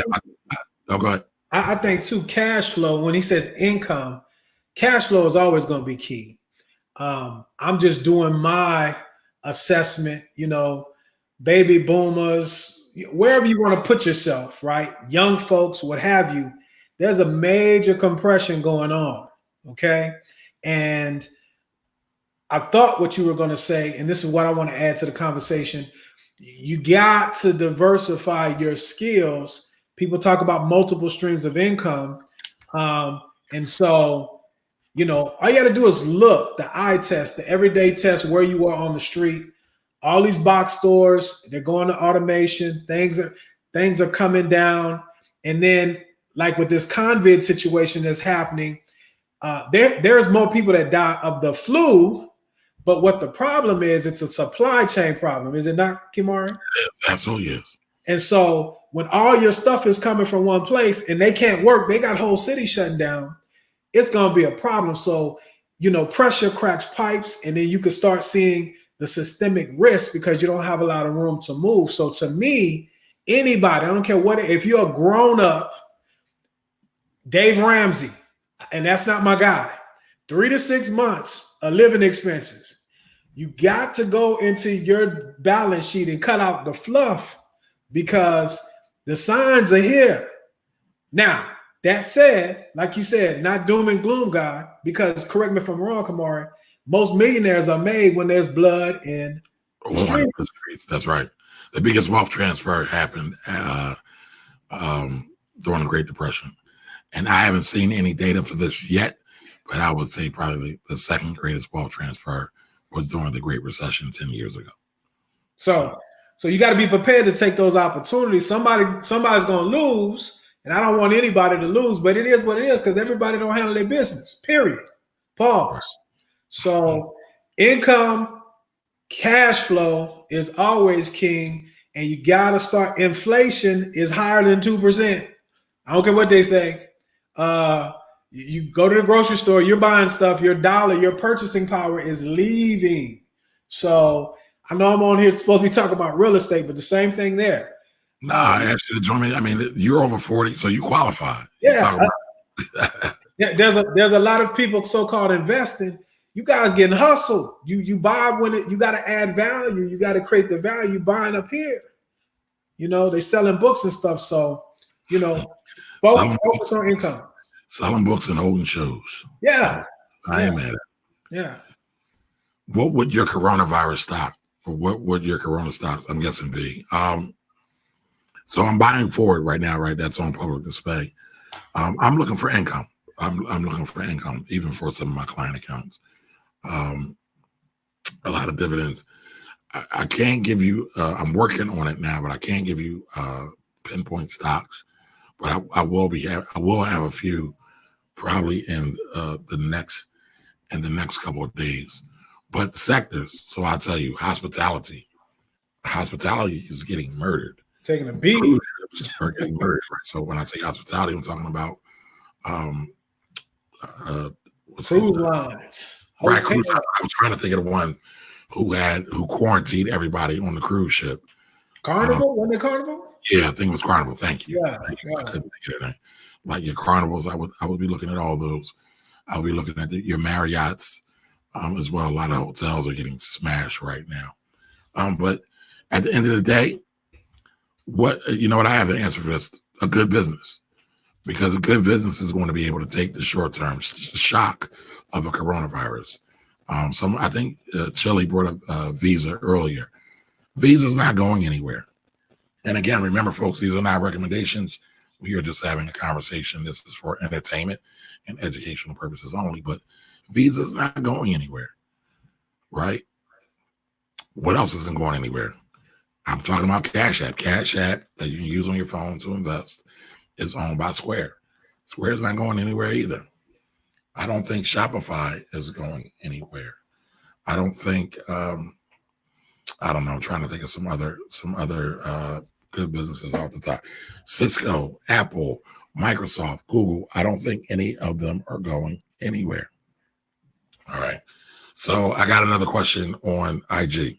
What's the best way to save for retirement if you don't have a permanent position but are contracting gig, which puts the ownership on you? So you're a business owner, right? So don't just think you're a contractor. You are a business owner. So what is the best way to save for retirement? Well, depending on how you're structured, I think a solo 401k could be a good option. I would, you need to sit down with somebody that can kind of walk you through that, whether it's me or another qualified advisor and / tax person. You need to have either a person who can talk about tax and investment, or an investment person and a tax person, and help you go through that process. But other thing I would say is figure out ways to make more money as well. Because if you're thinking about retirement, and you're thinking about, not having a permanent position, it's all on you. So, you have to be very vigilant, very aggressive, very assertive about making sure your money's right. Okay. Yeah, they moved that cheese. That nobody's taking care of you. You got to handle your business. Real talk. Okay, so Leak, he gave us a little bit more context. He says he does work for himself as an HVAC installer. Man, you got the ghost right there. HVAC. Big buck. Most people can't do that. Most of us ain't in there. So that's great. And he manages 47 unit and another 225 unit. So the other thing you can do, like I said, Leak, you can set up your own retirement plan, right? And that will save you a lot on taxes. Because that's your biggest expense, right, Kamara? Taxes. Yeah, I think so. Sharon, why are you laughing at me? Leak, so you must be over 42. So all my people, when I said I'm always wanting to take a nap, they feel my pain over here. You see that one about borrowing from the 401k, or are you just going down your list? I'm going down my list on IG. Do you see one on IG or on Facebook? Yeah, that's a good one. Can't you borrow from your 401k without penalty? It's Mark Daniels. That's Tori. All right, hold on one second. Mark, I'm coming to you. Leak asked another good question. I want to get to it because a lot of people talk about it. Mr. Rick Barker, how are you, sir? Good to see you, man. We need to talk. I haven't talked to you in a while. Is term life worth it? And how much full should a 39-year-old carry? All right, so here's my speech. Yes, you should have whatever kind of life insurance that works for you. There's basically 4 different kinds of life insurance, right? Your cheapest is term. Your most expensive is whole life, right? Term is like the Ford Escort, right? Term is like the Caddy or the Mercedes, right? I like Caddy, so I think they're kind of the top of the pile. Sue me, I'm simple, I'm basic, right? I'm not into the foreigns, even though some of them. You mean whole is like Mercedes, right? I think you said. I like Mercedes. Cool. Right. But did you equate that with whole life, the Mercedes?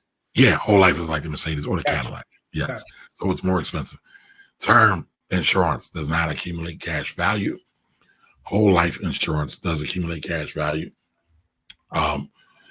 Different companies will pay a different dividend or interest on your whole life. Whole life is for your whole life. Term is only for a temporary period of your life. Typically, you can get a term policy that is 10 years, 20 years, 30 years. Whole life will be the time you sign up now until you meet your maker. All right. There's 2 other kinds of insurance kind of in the middle between term and whole life. One is called variable universal life, where your insurance premium will cover. So insurance premium, and I don't want to bore y'all with the technicalities, but insurance premium covers the cost of the life insurance, and it usually will also have a premium or extra cash value, because universal life and variable universal life are also cash value policies. That means they can generate cash inside of them and almost be like an investment. You got some life insurance guys that will sell them as investments. They are not investments. They are life insurance. And there's a reason for that. But they can gather cash value. One benefit of cash value life insurance is that the money that's in there can grow tax-free. And there are plenty of techniques and strategies for pulling the money out tax-free. So to answer your question, is it worth it? It depends. Do you have children? Are you married? Are you not married? If you have children from multiple relationships, I'm just going through all the scenarios in my mind that I come across. If you are married and have children, or if you just have children, period, right? Yes, you should have life insurance. I don't care what kind, whatever kind you can afford. Term can make sense. Again, I say, get whatever makes sense for you. Get whatever you need to be covered. And what I tell folks, if you have kids, you should have at least $1 million worth of coverage. Rationale behind that. If you have children and you can no longer provide for them, because life insurance is all about replacing your income when you are no longer here to provide for your family and your loved ones. But with $1 million, you can create an income stream for your family of approximately $50,000 a year forever if invested properly. So that would be roughly getting 5% on that money. That's pretty easy to do if you work with somebody who's skillful enough. But you can get 5% on that million, which is $50,000 a year for the rest of your life or the rest of your children's and your loved ones' lives. And that money should be able to last and go into the next generation. So now we're talking about generational wealth, baby. And to me, that should be the goal of a lot of people. Todd Digital, how are you? Richard.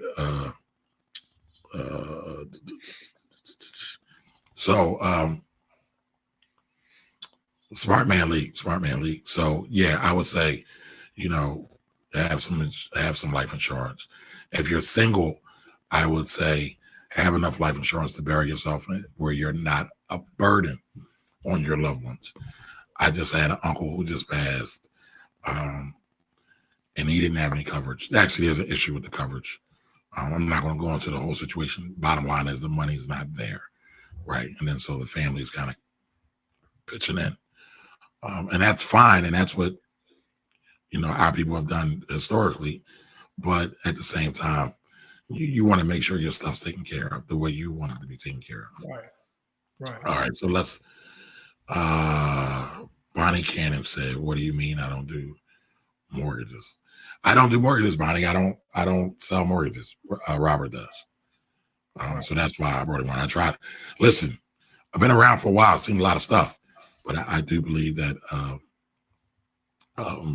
you get the specialists for the specialization. All right. Don't you guys have to put down payment? Chris, I'm not sure what you're talking about. I'm just going through removal costs, lawyers' fees. For what? Was that when I was talking about the rental, Chris? Maybe. That makes sense. All right, so here's the one I think you said, Mark Daniels. Can't you borrow from your 401k without penalty and interest free? Repayment can spread over a time period. Yes and no.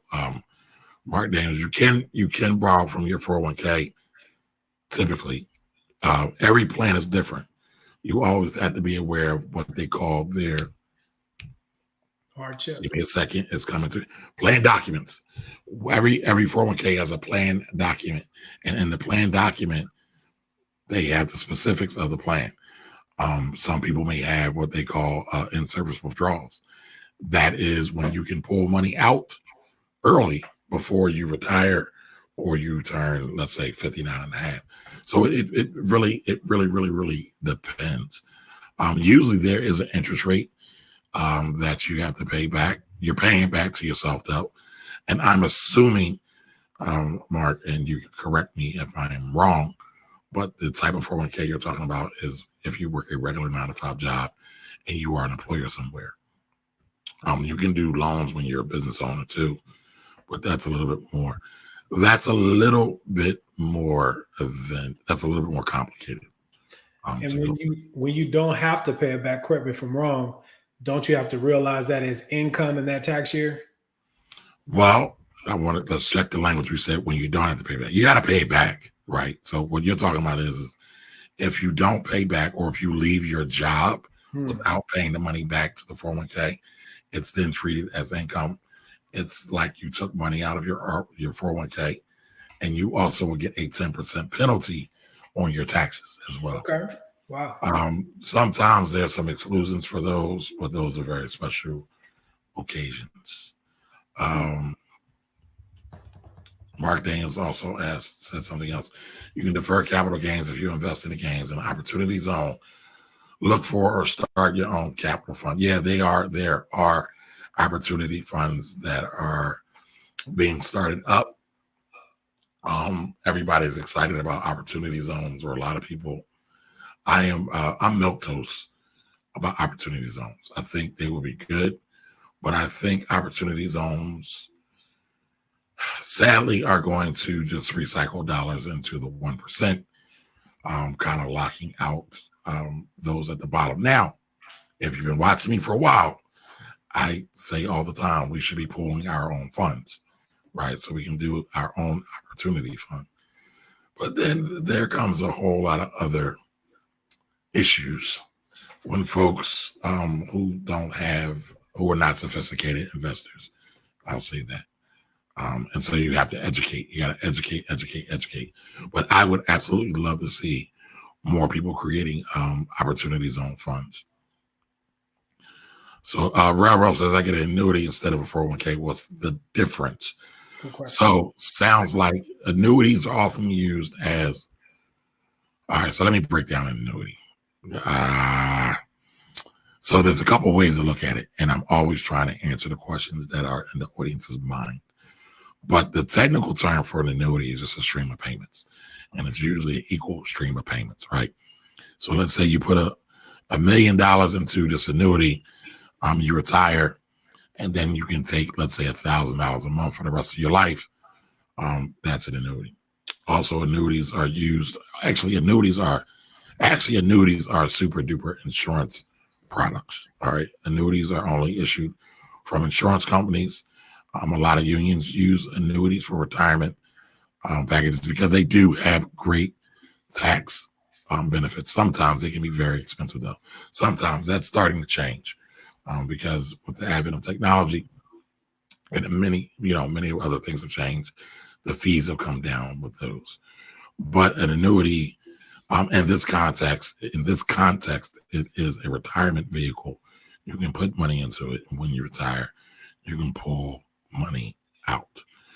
Oftentimes you're not subject to the 59.5 penalty if you worked at, say, a union and you might have retired at 55. So it really just depends on what you got going on. What type of returns do those pension managers have to get in order to keep those payments coming down the line? So annuities technically aren't pensions. We use the term pension loosely with them, but I'm laughing at the comments on my IG. I'll share that with everybody in a minute. But an annuity, again, is just a product from a life insurance company. A pension, however, is pooled funds that has a manager that's picking different investments. People may not care about the difference, but there is a big difference. Annuities are guaranteed, right? They are guaranteed. So the money that goes in, you will get back. Sometimes pensions, they fluctuate because many of them are underfunded. Mm-hmm. They are not guaranteed. If anybody remembers the airline pilots, their pensions got jacked up. Their retirement got jacked up. Big haircuts. Yeah. I might mess up this acronym. It's like the public pension, the Public Benefit Guarantee Corporation. Those are the people that kind of insure pensions. And forgive me, y'all, I'm a nerd, so I'll go to my money nerd bag in a heartbeat. But suffice it to say, airline pilots had to take a big haircut, like Robert said, because airlines couldn't pay for their pensions. But again, the annuity is very the same. You have two different kinds of annuities, though. So I'll round this out, put a period on it. You have fixed annuities, and sometimes you have variable annuities. All right, the fixed annuities will give you a fixed rate of return. The variable annuities sometimes, well, not sometimes, will give you options to invest in the stock market, very much like a 401k or very much like a mutual fund. So it just really depends. It really depends.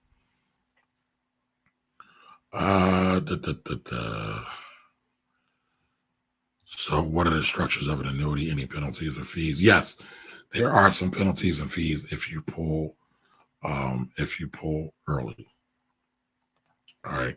I think I have some more questions over on IG.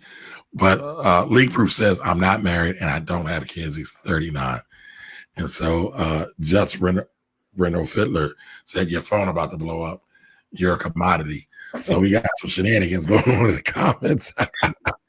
Yeah, you about to be all the way up. Yeah. So, hey. Looking good to some people in these streets, looking like food. Yeah, absolutely. So El Tigre says you're underrated. I always feel a million times more informed otherwise. Oh, thank you. Thank you, man. I appreciate it. You just made my day. I pulled this other question. I'm gonna tell y'all something else that made my day, right? Told you I got some Ford. Also, I have this 11-year-old young man whose mother reached out to me just to ask me a question about setting up her business. And her son, she saw some of my YouTube videos, and her son wants to learn about the stock market. So we talked last week.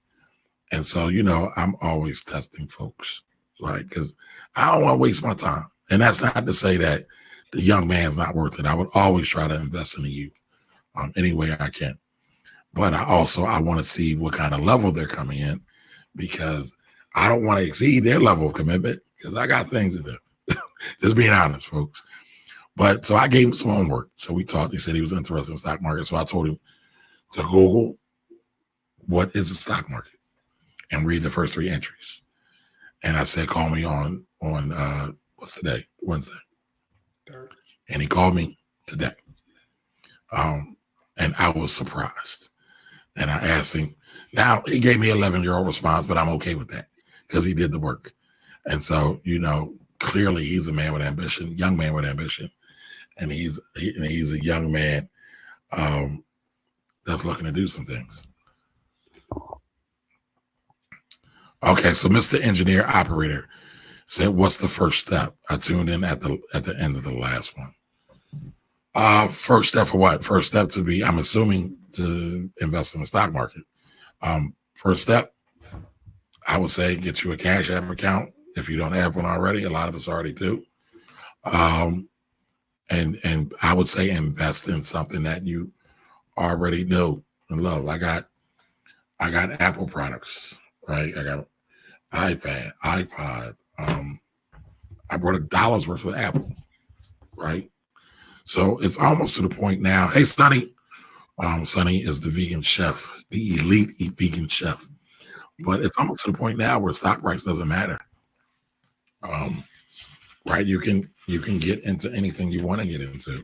I said earlier on a broadcast when I did radio this weekend at 100.3 WRMB, I had everybody on the cast or on the staff that was in the studio that day. I had them buy stock. I said, break out your phones, open up Cash App, and pick a stock that you use, a company that you like, that you love, and buy it. And now follow up on it, learn about their company. But again, like I said, I bought Apple for $1. I spent $20 on Ford today. I think I spent $30 on Starbucks. I go to Starbucks. I talked earlier about not having a lot of vices. I do go to Starbucks from time to time, and I will kind of eat out a little bit from time to time, probably too much than I should. But that's my vice. So I'm buying the things that I use. I want to participate in the profits, right? I want to get my money instead of them taking all my money. Right. So it's funny. These are all coming from my Facebook stories. And I'm getting just like some really, really weird stuff. Anybody on Facebook or YouTube, feel free to chime in. if you have any questions. We've been running. It's about 9 o'clock. We've been on since 7, baby. Sonny, thank you. Sonny is always paying me gracious comments. She calls me tax black Jesus. and depending on how she's feeling today, she might call me the tax god. I find it hilarious. She is hilarious. She'll be cooking. She be cooking and telling jokes, folks, all at the same time. And her stuff be looking good too. Sonny, what is that I think you make a chicken steak, a vegan chicken steak or a vegan cheese steak or something like that. Sounds good. I think that's dope. But if anybody has, let me just make sure we answered all the questions we have. They had, if I may, they had I believe it was Miss Bonnie up there at the top. Bonnie at the top. Yeah, but bottom line, yeah, Bonnie, Miss Cannon. So refinancing. Just let me throw this out here. You need to get a 0.5% or better. That's typically the rules now on all the govies. It's called a net tangible benefit. So that's what's a govie? FHA, VA, or USDA loan. Those so govies are basically governmental mortgage programs. Government insured mortgages, right? So you're looking for at least a 0.5% reduction in your current rate. Look at how long you've been in the mortgage and how much interest you've already paid, because in some cases it doesn't make sense if you're at the end of the mortgage, unless you might be able to tap into some of that equity and get rid of some of these high interest rate revolving lines of credit that, you know, folks have racked up. And we talked about it earlier. It's all about cash flow. So look at your interest that you've paid. If you've purchased within the last 2 years, don't be afraid to go back to a 30-year or whatever the maximum amortization you were at, as long as you're freeing up those money. So it's not just go refi because the rates are low. Look at your individual numbers, see if it's putting you in a better position. And last, most definitely not least, look at the fees, lender fees. You'll get a loan estimate. And if the fees don't make sense, negotiate, because there's a lot of folks out here selling the commodity of money. Well, you brought that up. Let's go a little bit deeper into that, right? So FHA, 30-year mortgage, 3.34%, right? Mm-hmm. So you're saying, let's say you're at 3.84%, you're 50 basis points higher. Mm-hmm. So if you're at 3.34%, you should potentially evaluate to see if now is a good time to refinance, correct? Yes. Yes. That's what I'm saying. And you can't refinance on those govie loans any longer unless you're getting a 0.5% reduction in your interest rate, or if you're coming from a adjustable rate mortgage to a fixed mortgage. There has to be a net tangible benefit to you, because there was a time when people were getting hammered. They called it churning, especially on the VA loans, and folks were just constantly refinancing them and stuff. So there's some stuff baked in the cake to help you out. But yeah, perfectly said what you said. Consider and look at those factors and see if it makes sense for you. Well, let's play devil's advocate, right? A little bit. Let's say you left your job, you're in a business now, business is doing good, but you don't have the docs, right, that typical mortgage lenders may need. And let's say you have, 4.5% interest mortgage. Does it make sense to pay extra on the principal instead of trying to refinance to help lower your interest rate? In some cases, yeah, you can accelerate the debt. So I've done it before, yes, to answer your question. And that's why you have to look at the numbers, because 4.5% might not be a bad rate if you have those extra numbers and you can accelerate the payoff, thus lessening the amount of interest that you're paying. So we get enamored with low interest rates, but you gotta look at the total cost, right? Don't payment shop, but look at the total picture.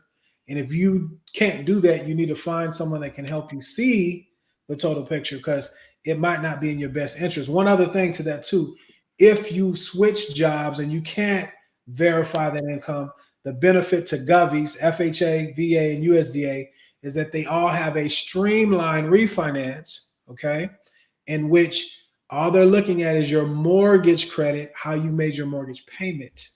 So even with some folks that have had challenge trade lines otherwise and the scores might be lower, you still might be eligible to do a streamlined refinance and just look at your mortgage history. Okay. Yep, Okay. yep. All right. Well, folks, we've been on almost 2 hours. We're 5 minutes short of 2 hours. So we want to go 5 more minutes, answer any more questions you got. But listen, I was hungry. I was tired. I told you earlier I need a nap. So we want to stay around a little bit longer. If anybody has any more questions, Mr. Derek Quick, Mr. Quick, I need to get you on one of these. We need to do another one of these sessions. So Derek, I hope I'm not telling too much of your business. Derek was a previous guest on the show. Derek does all kinds of eBay and Amazon. He also is a real estate investor as well. And he holds down a 9-to-5 too. And so, Derek, I don't know if you heard this. He says is now a good time to pay off your home early. So we kind of covered that. I don't know if we covered it explicitly, but we kind of covered that. We said it depends. You feel like we need to go deeper than that, right? What did you say? If you have, tell him one more time. Derek's my guy. Tell him one more time. What's 50 basis points or lower? Yeah, half a point or 50 basis points or lower is a good time to look. And then as far as paying off your home, I'm from the opinion it depends on where you are in life. And to me, that's a lot of equity sitting in a piece of property that could possibly be deployed elsewhere, especially if it's your primary. Now, if it's an investment and you're getting cash flow coming in, things of that nature, it might make sense. But that's just my 2 cents on that question. All right. So we got a little under 4 minutes to go, folks. If you're just now joining or forgot who you were talking to, I'm Kamari Ellis, the Finance Rebel. Mr. Robert Lewis, mortgage lender extraordinaire, has joined us tonight to help me out with some of these mortgage and interest rate questions and real estate questions. And this is the Finance Rebel Show. And today's section is our weekly Q&A. Now, normally, weekly Q&A is Wednesday at 7 p.m. Wasn't able to do that. Wasn't able to do it. So I pushed it back. I let everybody know I pushed it back. And so we did it today. But I'm committed to being here at least every Wednesday at 7 p.m. If life happens, if something arises, I'll let you know. And I'll usually do one the day after or maybe over the weekend. So just keep that in mind. Please, so everybody's been saying I need to get my numbers up. So I'm asking people to share my stuff. If you're on YouTube, share my stuff. If you're on Facebook, share my stuff. And IG, I have a minute to go. So I'm just going to say good night. Hasta luego. I will see you all later. Have a great one. Facebook and YouTube, we're still here. We're still rocking. We got up 2 more minutes. 2 more minutes. And so Derek said, I'm trying to pay it off in the next 2 years. Is that good or bad? Now, Derek's kind of stacking the deck because me and Derek have already had this discussion, right? I told him I didn't quite agree with it, but I like where he's going, right? So Derek's not frivolous. He's not out here trying to buy a new gold chain or buy some new foreign. He just wants to have security for himself and his family. I said, because he wants to be like super aggressive. I'm not going to put his numbers out there, but he wants to be like super duper aggressive when it comes to paying off his mortgage. I said, split the difference. Do half for the mortgage and half in some other investments. But Robert, please give your take on it. Derek, at the end of the day, man, you got to do what makes you feel good. But like Kamari is saying, diversification is always a good thing. And I like a cash position because once this stuff starts hitting the fan, man, you could come up even more. Real quick. Yeah, real quick.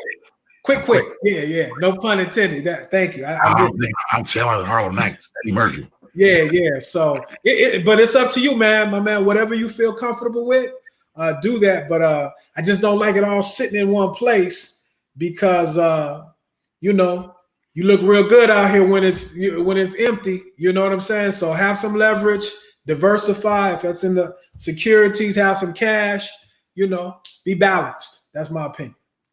I 1000% agree. So like I said, I'm pushing more of my stuff. Subscribe. YouTube channel is the flavor of the day. So listen, if you have not subscribed to my YouTube channel, subscribe to my YouTube channel. It's www.youtube. Man, hit the like, subscribe. Hit the like as well. Like, subscribe, share it, right? Because the algorithm plays games on all these platforms. Yeah. But the one thing that works on all the platforms is engagement. So the more engagement I get, the more opportunity we get to share and help people raise their financial IQ. I mean, that's why we're here, looking to build community as well. So remember, next week, it's not the same bad time. It's not the same Rebel station. It's going to be back to the normal Rebel time and the normal Rebel station, right? So next Wednesday, 7 p.m., we will be broadcasting live, answering all your money questions.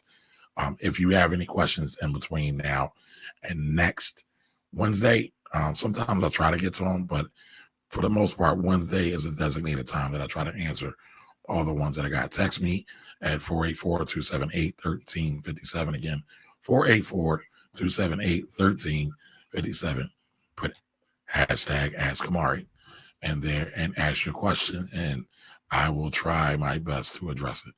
Sometimes I get some crazy stuff. I'm not going to do those.